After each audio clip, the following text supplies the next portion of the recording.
everybody, David here again, and I'm going to be continuing the Harold Hatch, reading Harold Hatch Cryptid Liaison, the second book I had published. This is Chapter 3. For the record, Bigfoot is an offensive term. I stood on my porch wondering what kind of bullshit I was in for. I had been told to dress casually, so I wore a nice shirt and new jeans. I also carried my revolver and a badge. A massive black pickup blaring heavy metal rolled up in front of my house. Excuse me. The truck's engines died and the door swung open. I steeled myself for an unspeakable horror. Instead, I felt my jaw drop. The woman had long blonde hair and wore ripped jeans and a tiny shirt that was stretched to the point of bursting. "Hey, neighbor," she cried, waving at me. She looked as if she belonged in a rock video. "So you're the new liaison," she said, walking up. I nodded numbly. "Oh, shit," she said, pulling out a pair of sunglasses from her pocket. As soon as she put them on, I could breathe again. "I am so sorry about that. I'm a siren, and I kind of have that effect on people." I shook my head. "I thought sirens were like mermaids." She began to laugh. "Those are sea maidens. They're a subspecies of siren. I'm a land-dwelling one. I want to thank you for helping Daisy last night," she said as we climbed into her truck.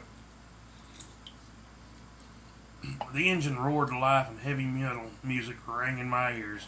She sped down the road singing and laughing. "So do you work for the department?" I asked her. She turned down the radio and shook her head. "No, I own a guided fishing business. It's the off-season right now. I help Clovis in his forge sometimes."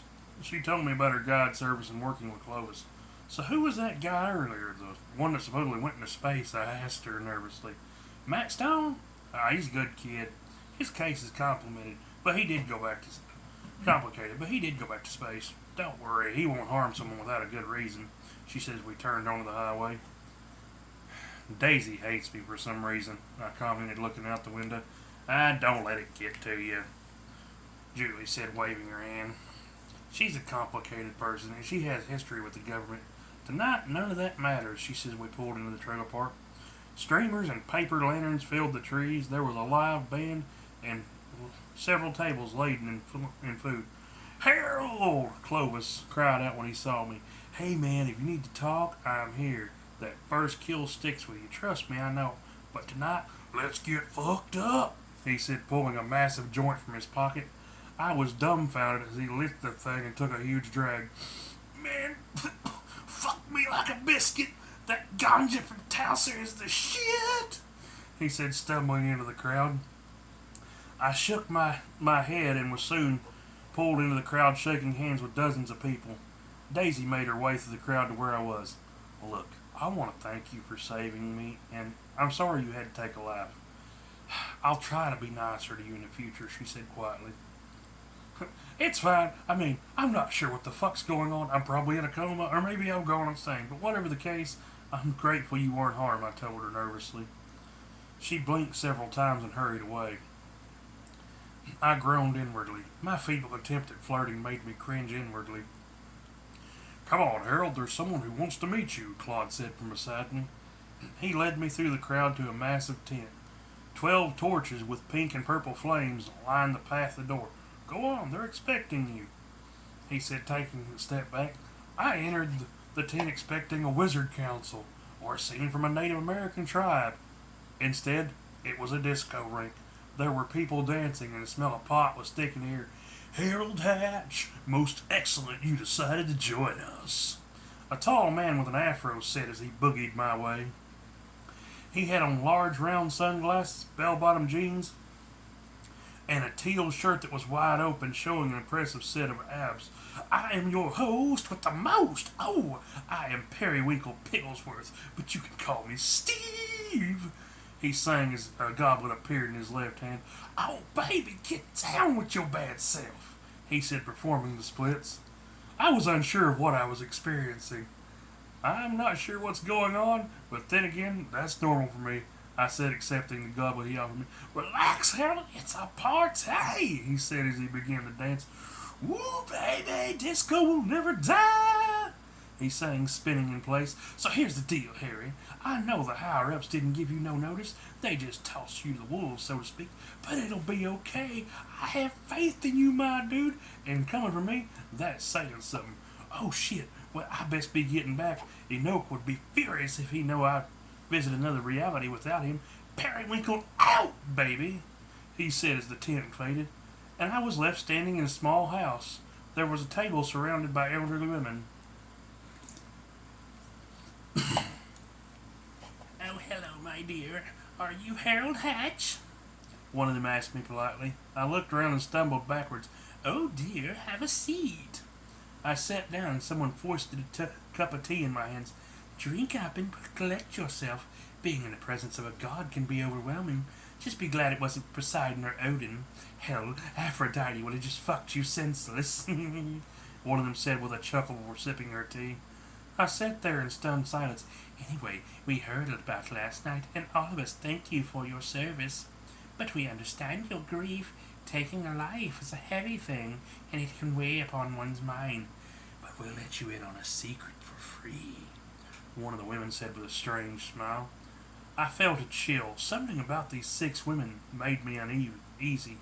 Something in the fiber of my being was telling me to leave. My very instincts were saying, run. Get the hell out of this house. Run for all that is holy, you dumbass. Oh, I do like this place better than the underworld, one of them said, looking out the window. It was then I saw it. One of them was holding a glass orb. In it I saw the men I had killed the night before. 3 of the other women were knitting. It's all going to be okay. You're going to face tough decisions, but if you persevere, it will all work out. Oh, and beware Daisy's cooking. She's sweet, but can't cook for shit. Now I think it's best you get back to the party. Tomorrow you actually have to earn that paycheck. They began laughing. I stumbled out of the house into Claude. What the fuck was that? I asked him, grabbing him by the shirt. I just met some insane god, then the fates, as in the 3 fates from mythology, and the Stygian witches.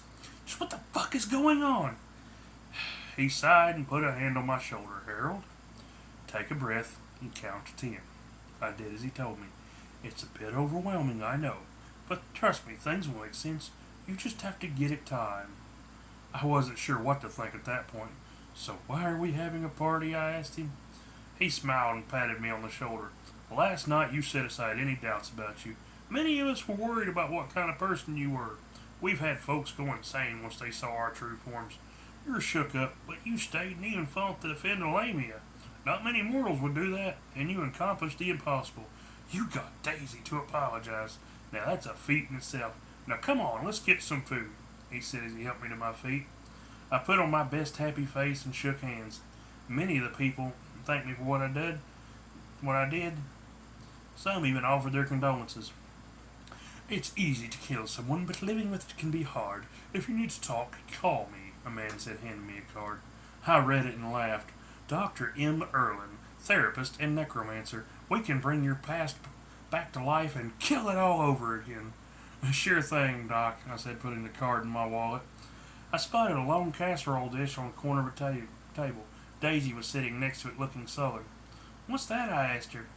She shrugged. It's chicken casserole. I'm not much of a cook, but I felt it'd be rude if I didn't bring anything.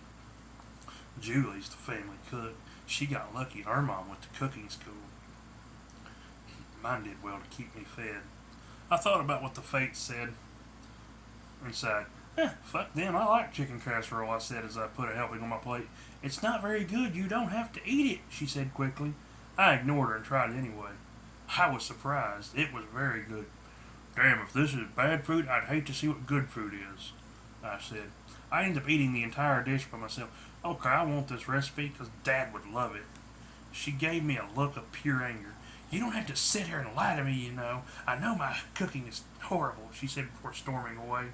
Julie walked over and leaned on my shoulder. Yeah, she gets that way sometimes. My guess is she needs to get laid. It does me wonders. I could smell the alcohol thick upon her. She handed me a cold soda. But I really did like the casserole she made. Julie choked on her beer. Oh, damn. That's a new reason to get mad. Tough break, Harry. Look, you're a nice guy and foxy to to boot, but Daisy, well, she's a bitch. And if I wasn't currently involved, I would bring you home tonight and you would get a well and proper thank you. I'll go talk to her, she said as she wobbled after her sister. I wasn't expecting anything. It's just good food, I said weakly. The party seemed to drag after that point. I heard people laughing and having fun, but I felt out of place. Finally, I spotted Clovis. He waved and rushed over to me. Are you doing okay, man? He asked concerned. I shook my head. Look, I'm grateful and all, but I'm ready to leave and I don't want to appear rude. Clovis smiled and winked. No problem, partner. Dealing with the fates and Pigglesworth can make anybody feel out of sorts. Stand up, I'll send you home. I looked at him confused. Say what now? But Clovis had taken a step back and raised his arms. O winds of ash rocks and Ignock, open the path of the traveler. Lesser teleportation, he said, pointing at me. There was a rushing sound and I was sitting in my front yard. What the fuck? I shouted, leaping to my feet. I swear this is bullshit. I get chewed out for liking food. Then I get life advice from Bigfoot. More and more I am missing my cubicle, I said as I looked at my porch. My fishing poles I had bought were leaning against it. Fuck it, I'm going fishing, I said, tossing the gear in my truck. On the outskirts of town was a wide creek. I pulled up next to it and stared at the water. There was an old man on a bucket fishing. Well, come on, sonny, let's catch some fish, he said with a smile. I grabbed my things and sat behind him. I know who you are, and I know what you've been through. None of that matters right now, he said, casting out his line. So what's on your mind? I looked at the man confused. I thought none of that matters. He smiled and chuckled. I said I knew about you and your situation. I said nothing, and I also said none of it matters. Not that we couldn't talk about it. I shook my head and laughed. You got me there. So last night I killed someone, and then today I pissed off a girl because I liked her cooking. I ended up telling him everything. By the time I was done talking, it was early evening. The man pulled a bone pipe from his pocket and loaded it. He flicked his fingers and a flame appeared and he took a deep puff. Son, do you ever think that you think too damn much? I understand being upset over the killing, but when it comes to Daisy, romance ain't something she's looking for with a man. I got his drift then. But getting upset over the food, nah, something else has her scales itching. My bet would be her daddy's in town. Trust me, nobody likes him. But you should give the doc a call. It takes a strong man to admit he needs help. Never be ashamed of needing help or needing to talk to someone. I felt better after talking to him. I thought I would find you here, a voice said from behind us. I turned and saw a man in a dark suit. He smiled and nodded at me. Give me a moment to say goodbye. The man I'd been fishing with reeled in his line and extended his hand. Harold, it has been a pleasure, but I have a boat to catch. As if on cue, a boat rose from the creek. On it stood a figure wrapped in a dark robe. Upon closer inspection, I realized it was a skeleton. I turned back to the man I'd been fishing with. The old man was gone. Standing in his place was a tall figure in flowing black robes. A crown of blue flames adorned his brow. His hair and beard were long and a shade darker than his robes. In his left hand was a flaming spear. You're Hades, I squeaked. He threw back his head and laughed. Indeed I am, young man, and I thank you for fishing with me. But may I give you some advice, he said, extending his hand. Stop freaking out over every little thing. And for the record, Bigfoot is an offensive term. They prefer woodwalkers or wood ape. But in any case, it was nice meeting you, he said, stepping on the boat. Sharon, what's on TV tonight? He asked as the fog covered him. I looked around and I was alone. Okay, this is creepy, I said as I got back in my truck and rushed home. On my porch was a casserole dish and a note. I'll be out of town for a couple of days. This should tide you over till you go shopping or I get back. Anyways, sorry about earlier. Be careful. Daisy. I looked in the dish and there was another casserole. I smiled and shook my head. Maybe I do think too much. Well, folks, that was Chapter 3. For the record, Bigfoot is an offensive term.